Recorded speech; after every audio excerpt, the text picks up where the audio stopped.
جب حضرت عثمان بن عفان رضی اللہ تعالی عنہ حضرت عمر فاروق رضی اللہ تعالی عنہ کی شہادت کے بعد جب خلیفہ بنے، اس وقت اسلام مشرق و مغرب تک پھیل چکی تھی۔ بہت سے علاقے اسلامی حکومت میں داخل ہو گئے تھے، مثلا عراق، ایران، یمن، دمشق، مصر، افغانستان تک یہ ممالک اسلامی حکومت کے اندر داخل ہو گئے تھے۔ اب ان علاقوں میں مختلف تہذیب رکھنے والے لوگ، مختلف تفسیرات، مختلف زبان بولنے والے لوگ موجود تھے۔ ان کے درمیان عدل و انصاف کے نظام کو قائم رکھنا اور ان کے درمیان حضرت عمر فاروق رضی اللہ تعالی عنہ والا قوانین کو اسی طرح جاری رکھنا، اور جو سلسلہ فتوحات کا جو سلسلہ حضرت عمر رضی اللہ تعالی عنہ نے شروع کیا تھا،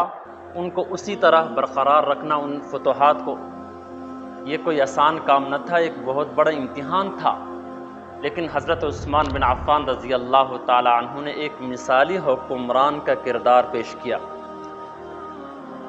جب حضرت عمر رضی اللہ تعالی عنہ شہید ہوئے، اس وقت حضرت عمر رضی اللہ تعالی عنہ 32 لاکھ مربع میل کے حکمران تھے، لیکن جب حضرت عثمان بن عفان رضی اللہ تعالی عنہ شہید ہوئے تو آپ رضی اللہ تعالی عنہ 44 لاکھ مربع میل کے حکمران تھے۔ آپ کے ماتحت 8 صوبے تھے، 4 حجاز عرب کے اندر ہے، مکہ، مدینہ، یمن، بحرین، یہ حجاز عرب کے اندر ہے، اور 4 مشرق و مغرب کے اندر ہے، اور ان میں دمشق ہے، اور اس کے اندر دمشق میں لبنان، فلسطین، اردن، موجودہ اسرائیل، یہ گویا کہ ایک صوبہ تھا۔ اسی طرح مصر، یہ مصر سے پورے جنوب افریقہ کور کیا جاتا تھا، گویا کہ یہ ایک صوبہ تھا۔ اور اسی طرح بصرہ، اور اسی طرح کوفہ،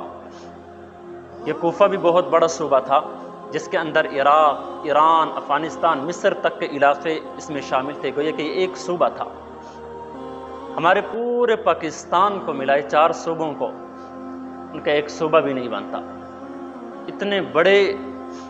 مربع میل کا آپ رضی اللہ تعالیٰ عنہ حکمران تھے۔